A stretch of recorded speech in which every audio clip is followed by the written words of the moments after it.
Di dalam segala keadaan yang tidak nyaman, tidak baik. Mungkin kita menghadapi kehilangan, kekurangan, dan segala keterbatasan. Saya belajar bahwa di hidup ini banyak hal yang di luar kendali. Kita butuh kedaulatan Tuhan. Ada hal-hal yang bisa kita kontrol, ada hal-hal yang kita nggak bisa kontrol. Di bagian ini pesan.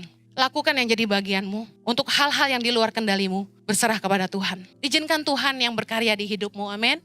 Kita hanya bisa ngandalin kuasa Tuhan dan mujizat Tuhan yang bekerja. Dan sampai hari ini saya yakin, setiap kita masih membutuhkan keajaiban. Setiap kita masih membutuhkan mujizat Tuhan. Mari jangan kecil hati, mari jangan hilang iman. Berharap kepada Tuhan. Cara Tuhan bekerja di hidup kita itu selalu di luar nalar. Kuasanya gak terbatas, caranya gak terduga. Jangan dilawan dengan logika. Jangan bertanya sama Tuhan kenapa, tapi belajar taat aja. Belajar percaya dan berserah. Dan yang terakhir, sabarlah menantikan waktunya.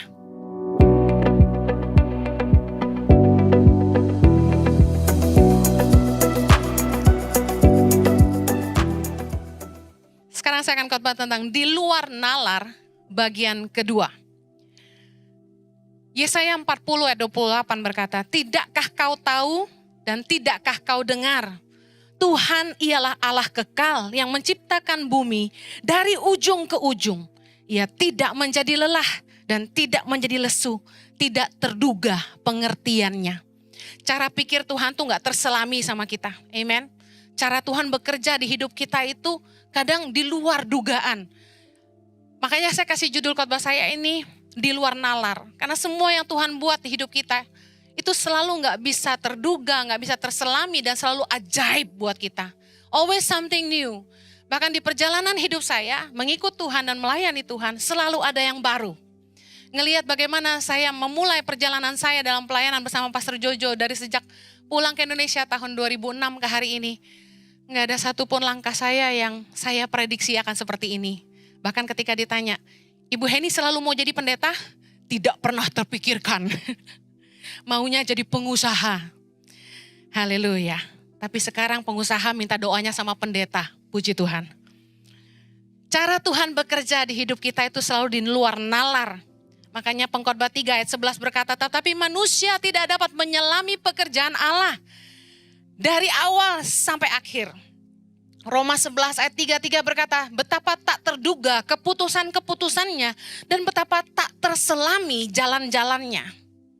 Berapa banyak Anda yang ngalamin bahwa Tuhan itu di dalam hidupmu, Tuhan mengerjakan perkara-perkara yang kamu gak pernah sadar sebelumnya, gak pernah tahu dan gak pernah terpikir, tapi Tuhan buat itu di hidupmu. Angkat tangan.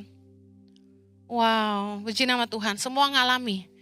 Bapak Ibu, Allah kita itu dipanggil dengan salah satu nama yaitu El-Oseh. Dalam Mazmur 77 ayat 15. Dikatakan begini, kita baca sama-sama. Oke. Engkaulah Allah yang melakukan keajaiban. Engkau telah menyatakan kuasamu di antara bangsa-bangsa. Allah yang melakukan keajaiban dalam bahasa Ibraninya adalah Atah Ha'el Oseh Pele, yang artinya gini, Oseh Pele menggambarkan Allah yang aktif dalam melakukan mujizatnya. Jadi Tuhan itu senang bikin mujizat dalam hidup kita. Dan kemudian kata Oseh berasal dari kata kerja asah yang memiliki pengertian, Tuhan itu bukan hanya menciptakan, tapi secara aktif mengerjakan dan memelihara ciptaannya dengan penuh kekreativitasan. Makanya gak heran, Yesus di dalam pelayanannya selalu bikin mujizat yang gak pernah kepikiran. Mujizat yang selalu baru dan caranya beda-beda. Saya akan kasih contoh. Di ibadah live saya khotbah tentang di luar nalar bagian pertama, saya bahas 3 poin. Yesus menyembuhkan itu melalui jamahan. Dia menyentuh beberapa orang, salah satunya yang buta, ibu mertua Petrus yang demam, panas, langsung hilang. Lewat jamahannya dia menyembuhkan orang sakit.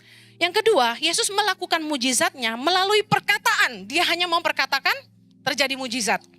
Bicara soal kuasa firman. Yang ketiga, Yesus menyembuhkan dengan menggunakan media, yaitu air liur dan tanah. Ingat ceritanya? Yesus menyembuhkan orang buta, meludah ke tanah, di bunder-bunder, tempel di matanya, lalu menyembuhkan orang tuli dan gagap dengan apa? Taruh jarinya di telinganya, lalu dengan air liurnya dimasukin ke lidah orang itu, sehingga orang itu bisa bicara dan bisa mendengar. Anda mau saya coba? Bapak Ibu, Yesus kreatif banget. Dengan menjamah, dengan berfirman, dengan memakai media. Artinya apa? Jangan batasi cara Tuhan bekerja. Tuhan bisa pakai apa aja. Kalau ada yang bilang gini, kenapa saya didoain pendeta itu saya gak sembuh? Mungkin Tuhan gak mau kamu sembuh karena didoain pendeta itu. Mungkin ada cara lain yang Tuhan mau pakai di hidupmu. Dan supaya kamu percaya sama dia, bukan sama pendetanya. Tuhan bisa pakai berbagai cara. Kadang-kadang malah kita doa, kita gak sembuh. Mungkin Tuhan punya tujuan lain dalam hidup kita. Kita gak boleh membatasi Tuhan bekerja. Amin. Saya akan lanjutkan untuk yang keempat. Yesus menyembuhkan dengan memberi perintah untuk bertindak. Contoh yang pertama, ingat ada orang yang sakit selama 38 tahun yang terbaring di kolam Bethesda. Dia nunggu sampai malaikat datang ke kolam itu dan menggoncang airnya, dan orang yang pertama masuk menjadi sembuh. Nah, ketika Yesus ketemu dengan orang yang sakit 38 tahun ini, Yesus enggak tumpang tangan ke dia. Bahkan Yesus bertanya begini, maukah kamu sembuh? Dia jawab apa? Tuhan, setiap kali malaikat datang mengguncang air itu, sudah ada orang lain yang mendahului aku. Padahal Tuhan tanya, maukah engkau sembuh? Setelah dia jawab gitu, Yesus gak langsung sembuhin dia. Ini yang Yesus katakan, Yohanes 5 ayat ke-8. Kata Yesus kepadanya, bangunlah, angkatlah tilammu dan berjalanlah. Keren ya? Yesus menggunakan perintah untuk bertindak. Artinya kalau lu mau sembuh, bangun dulu. Angkat tilammu dan berjalan. Melangkah dengan iman. Percaya bahwa dia bisa bangun, dia harus bangkit untuk pulih. Nah, kenapa Yesus nggak langsung sentuh aja kepalanya? Atau apalah yang Yesus pernah buat? Tuhan itu kreatif banget. Saya kupas tentang apa yang kita akan pelajari, tapi sebentar saya tambah satu contoh lagi. Ingat 10 orang kusta yang ketemu Yesus dan minta disembuhkan? Apa yang Yesus katakan? Yesus sekali lagi memberikan perintah untuk bertindak dalam Lukas 17 ayat 14. Ia berkata kepada mereka, pergilah. Perlihatkanlah dirimu kepada imam-imam. Dan sementara mereka di tengah jalan, mereka menjadi tahir. Bapak Ibu, waktu disuruh sama Yesus pergi perlihatkan dirimu kepada imam-imam, posisinya mereka gak sembuh. Tapi waktu mereka mulai taat sama Yesus, mereka mulai jalan kepada imam-imam, di tengah jalan mereka sembuh. Ada sebuah perintah untuk bertindak, pelajaran apa yang kita petik? Kadang mujizat datang, kesembuhan terjadi, kalau satu, kita taat. Taat sama firman. Kadang-kadang masalah terjadi di hidup kita. Kita punya pergumulan yang kita doakan dan tidak selesai-selesai. Masalahnya kadang-kadang cuma satu, kita tidak taat sama firman. Dan Tuhan mau, kalau mujizat terjadi dalam hidup kita, kita taat dulu. Nggak akan ada kelimpahan tanpa ketaatan. Contoh, orang bisa memperkaya diri, tapi nggak bayar pajak. Apakah dia selamanya kaya? Tidak. Tuhan mau kita taat. Dengar firman dan lakukan. Kadang-kadang masalah orang gak selesai. Udah minta didoain, udah konseling bolak-balik. Cari pendeta ke sana sini. Tapi masalahnya gak selesai. Kenapa? Gak bertobat. Saya konseling banyak pasangan. Capek. Kenapa? Satu kali ketemu, gak berubah. Pertemuan ke-10 masih gak berubah. Lelah. Ini curhatnya pendeta ya. Capek loh. Ngeladenin orang yang cuma butuh didengarkan tapi tidak mau mendengarkan. Dia tidak mau berubah. Kalau kita taat sama firman Tuhan, dengar khotbah, tersungging. Wah, tubuh pendeta galak sekali. Itu yang dia khotbahin tuh ngatain saya tuh. Kenapa ibu pendeta itu selalu bela laki-laki? Tidak bela perempuan. Memang ibu Heni Kristus, saya dimaki-maki sama ibu-ibu banyak. Gara-gara staf saya motong cuplikan khotbah saya yang bilang gini, istri-istri jangan suka marah-marah. Nanti kalau suamimu minggat dari rumah, kamu gak berubah. Suamimu bisa, Tuhan mulangin suamimu ke rumah tuh segampang membalikan telapak tangan, besok pulang. Tapi pertanyaannya, berapa lama suamimu tahan di rumah? Kan gitu. Marah tuh ibu-ibu sama saya kan, saya diserang di sosial media. Gak mau dengar firman, maunya melawan firman. Semua sok pinter. Padahal di khotbah ini tuh laki-laki dan perempuan. Tapi sayangnya yang dipotong hanya untuk ibu-ibu. Makanya saya diserang ibu-ibu. Makanya saya khotbah tuh selalu adil. Nasihatin istri, nasihatin suami. Sama halnya dengan laki-laki. Gimana istri mau tunduk kalau kamu sendiri tidak mengasihi istri? Kasar. Tidak jadi teladan. Tidak jadi sumber pencari nafkah. Bapa itu dari kata dasar Abba.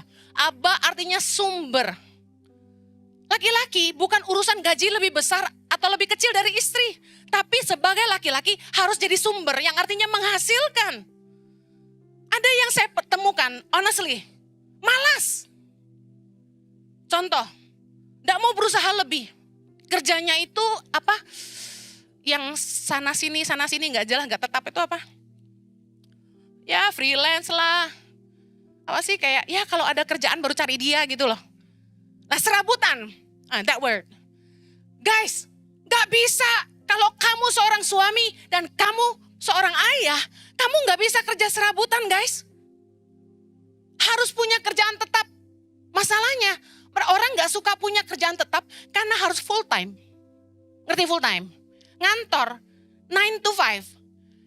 Kalau Anda sudah jadi bos, Anda gak perlu lagi kerja 9 to 5. Tapi kalau Anda belum jadi bos, Anda harus baru full time. Enggak lebih enak serabutan.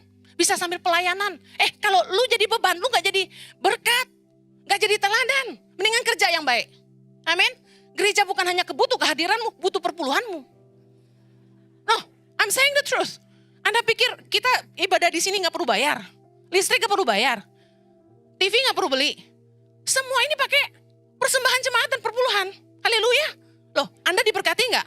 Uang Anda jadi apa Anda bisa lihat hari ini? Ya kan? Enggak pendetanya punya rumah lebih gede, mobil lebih mewah. Enggak ada, tetap sama. Tapi gerejanya yang jadi lebih besar karena taburan jemaatnya yang murah hati. Haleluya. Amin. Anda lebih nyaman begini bukan? Kasihan loh berapa lama duduk di luar terus. Nah, Bapak Ibu, Yesus itu ngasih perintah untuk bertindak, ngajarin kita gini. Mujizat akan terjadi dalam hidupmu kalau kamu taat sama firman. Taat melakukan bagianmu, amin. Jangan cuma doa, minta berkat, minta Tuhan jawab doa kita. Tapi kita gak mau dengar Tuhan. Dan gak mau taat sama firman Tuhan, gak bisa. Gaji mau gede, tapi usaha kecil, gimana? Banyak orang yang udah kantongnya bolong, gengsinya tinggi. Ngerti kantong bolong? Bokek. Gaya hidup gak menyesuaikan. Akibatnya hutang. Lalu minta Tuhan tolong. Guys, Tuhan bisa tolong. Tuhan bisa berkati usahamu. Bisa kirim orang bantu kamu. Tapi kalau gaya hidup gak berubah, kamu dalam masalah. Satu kali Tuhan kirim orang bantu. Bayar hutang pinjol. Ini kisah nyata. Karena yang bantu kita. Dibantu sekali, lunas. Dia cicil potong gaji, kita kasih kerjaan. Saya gak mau pinjemin jemaat, enak aja. Kalau Anda pinjol, Anda harus bayar sendiri. Tapi ini karena saya bantu dia kerja. Kalau Anda yang ngutang, Anda yang harus bayar, bukan saya. Setuju?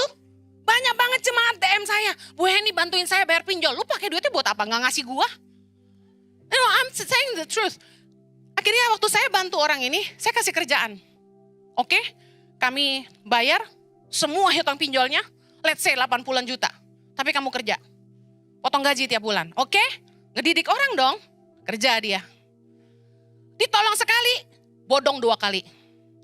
Datang lagi penagih hutang lain. Kali ini lebih banyak. Berapa hutangnya? Ya ditambah-tambah, tambah 45 lagi lah.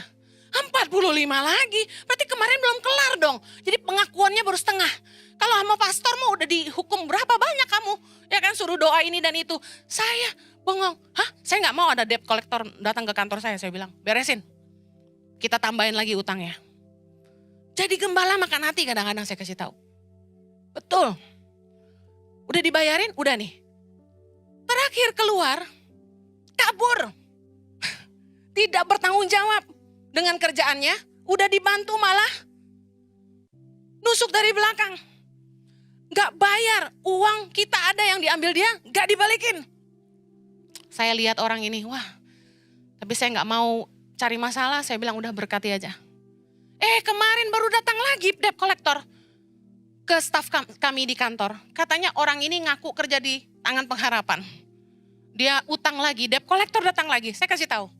Anda mau ditolong Tuhan. Tuhan bisa nolong Anda. Seperti saya nolong jemaat, nolong pengerja, nolong karyawan saya. Tapi kalau Anda tidak berubah, siapa yang nolong Anda lagi? Anda ngerti maksud saya? Tuhan bisa bikin mujizat buat hidup kita. Tapi kitanya harus taat dan melangkah dalam kebenaran. Anak muda, jangan buang waktu. Pakai hidupmu. Ada sesuatu yang paling berharga di hidup anak muda. Apa? Kekuatannya. Orang makin tua, makin berasa kekuatannya melemah. Baru naik motor ke pedalaman 3 jam, encok kambuh. Beda umur, beda generasi. Saya kasih tahu anak muda, jangan sia-siakan kekuatanmu. Jangan pacaran sana sini. Jangan buang hatimu kemana-mana. Jangan pipis sembarangan, ngerti? Jaga hidup baik-baik. Anda mau Tuhan berkati, gampang. Lakukan dulu kebenaran. Bangun hidupmu sungguh-sungguh. Haleluya. Kadang kita gak ngerti caranya Tuhan. Kita selalu pakai logika kita. Tuhan kenapa begini, kenapa gak begitu? Kita ngatur Tuhan. Coba Tuhan bikin begini. Kalau doa dikasih pesan lagi. Tuhan kalau boleh, besok ya Tuhan. Jawabnya, Tuhan jangan lama-lama. Ini udah 39. Tepat Tuhan. Yang kayak gini, yang kayak gini, yang kayak gini. Nah gini masalahnya. Tuhan pasti kirim jodoh. Jangan-jangan selama ini udah ada orangnya. Cuma kita yang milih aja. Saya kasih tahu. Kalau kamu nuntut mesti dapat yang cakep. Mesti dapat yang begini, yang klimis, yang bening, yang bla bla bla. Kamu ngaca dulu. Bener gak? Kebanyakan minta. Gak sadar diri. Kadang-kadang Tuhan jadi pusing kayaknya. Dicariin jodoh yang begini katanya kurang. Dulu saya gemes sama teman saya. Umur udah 40-an. Tapi kalau milih cewek, gue mah maunya yang tinggi. Yang rambut panjang, yang bibir tipis, hidungnya mancung, yang bening-bening, bisa main keyboard. Terus saya bilang gini, emangnya kamu bagus? Hah? Emangnya kamu kaya? Hah? Saya sih belak-belakan kalau sama temen ya. Yang kayak lu mau tuh udah laku. Gak lewat umur 25, udah dikawinin orang. Bener gak? Kita kan udah saling memancing gitu kan umur 17. Oh boleh nih. Udah dipersekot dulu gitu kan ya. Bilang ke mertua, Mama, besok ini anaknya buat saya ya gitu kan. Banyak Tuhan jawab doa kita. Cuma kitanya gak mau upgrade diri kita. Guys, orang kalau mau nikah sama kamu, udah pasti lihat kepalanya dulu. Lalu kantongnya. Gak mungkin enggak, zaman sekarang laki-laki juga mata duitan. Betul gak? Laki-laki juga milih perempuan yang punya kerjaan. Apalagi udah nego di awal, meskipun punya anak tetap kerja ya yang gitu. Oh, saya disuruh suami saya kerja, enak aja.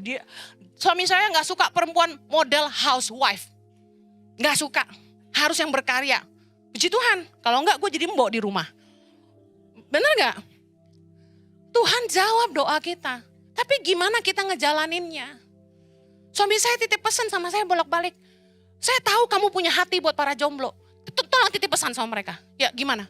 Suruh mereka dandan. Suruh mereka merawat diri. Kalau mau cari pasangan, kita harus upgrade diri kita. Karena yang bagus-bagus mau udah laku. No ini keras. Tapi Anda putus asa berdoa kan? Tuhan juga putus asa menunggu Anda berubah. You get me? Ayo, perintah untuk bertindak yang mengatakan gini, lu mau Tuhan jawab doa lu, lakukan bagian lu. Gitu bahasa prokemnya. Iya dong, Anda minta Tuhan berkati, Tuhan udah berkati tapi kamu boros. Gak bijaksana mengelola keuangan. Dompet gak tebal sekolahin anak di luar negeri. Gengsi dong. Beasiswa apaan? Kalau lu tiap bulan masih harus kirim duit, itu gak beasiswa. Setuju? Oh enggak, anak saya sebulan aja saya support.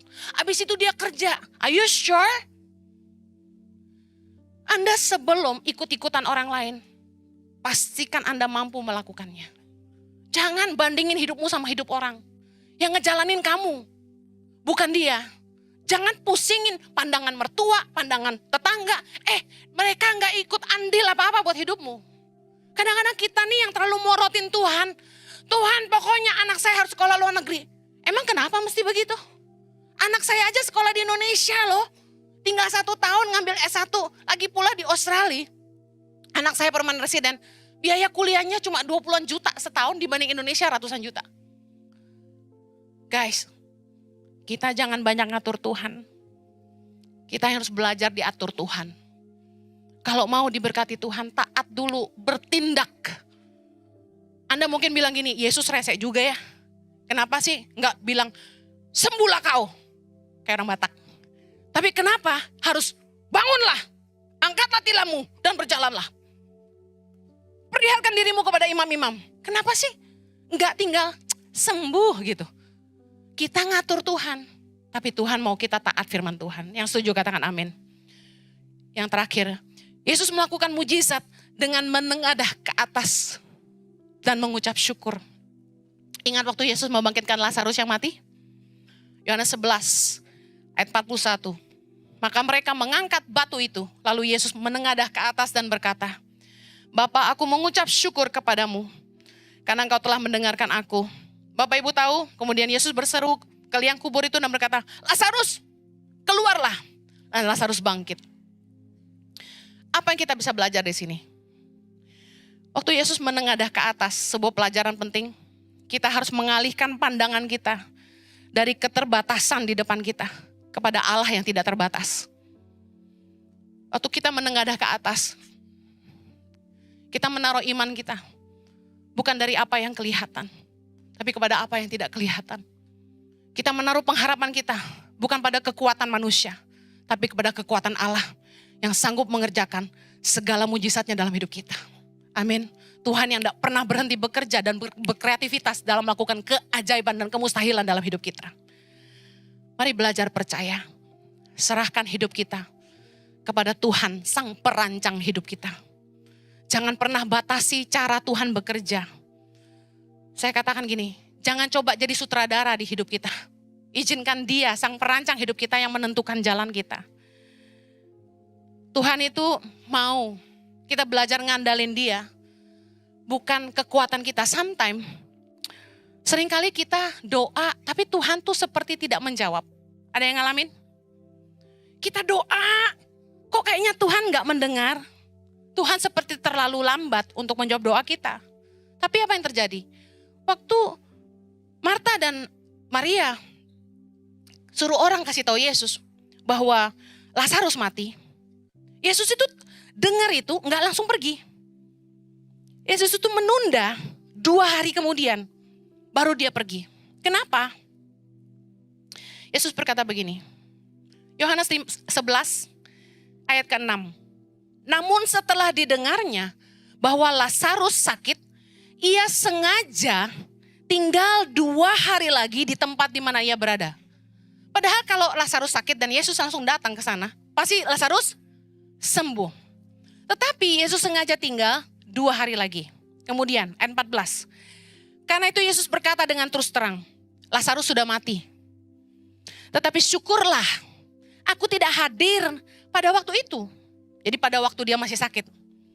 Sebab demikian lebih baik bagimu supaya kamu dapat belajar percaya. Yesus itu kadang gak langsung jawab doa kita. Tuhan gak langsung jawab doa kita. Karena apa? Karena Tuhan lagi ngajarin kita untuk percaya. Percayakah kita? Yohanes 11 ayat 40. Yesus bilang sama Marta ketika dia datang ke kuburan Lazarus. Itu sudah 4 hari. Sudah berbau busuk kata Marta. Tuhan, dia sudah berbau busuk katanya. Yesus jawab di ayat 40. Jawab Yesus, bukankah sudah kukatakan kepadamu? Jikalau engkau percaya, engkau akan melihat kemuliaan Allah. Saya belajar di kisah ini, ternyata begini. Bukan hanya untuk mengajar kita percaya Tuhan menunda doa kita. Tapi kadang orang-orang di sekeliling kita meragukan Tuhan dan Tuhan mau pakai pergumulan kita untuk menyatakan kemuliaannya. Waktu saya pulang ke Indonesia, mama saya, kakak saya, semua menyaksikan bagaimana Tuhan berkarya di hidup saya. Mulai dari 0 sampai kami punya yayasan.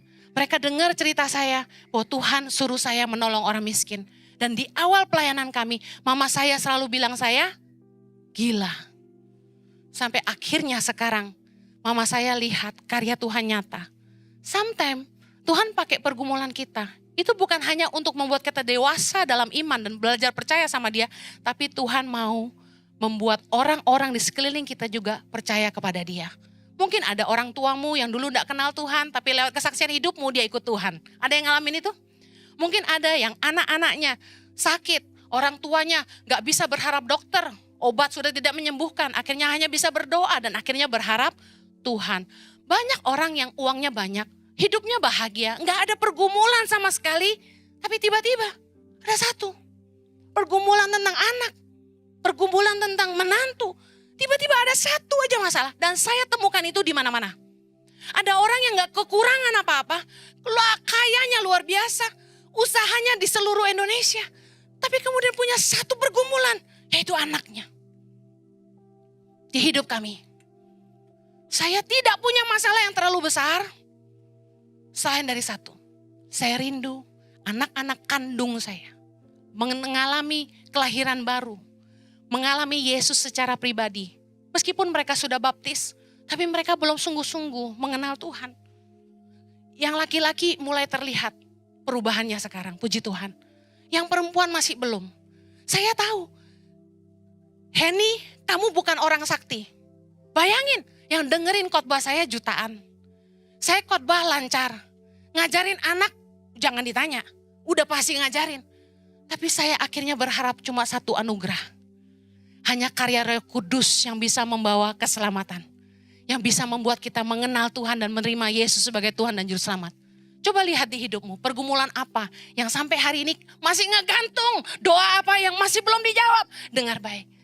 Karena Tuhan mau kita belajar percaya dan memakai pergumulan kita untuk membuat orang-orang di sekitar kita percaya dan melihat kemuliaannya. Yang percaya katakan amin, saya akhiri.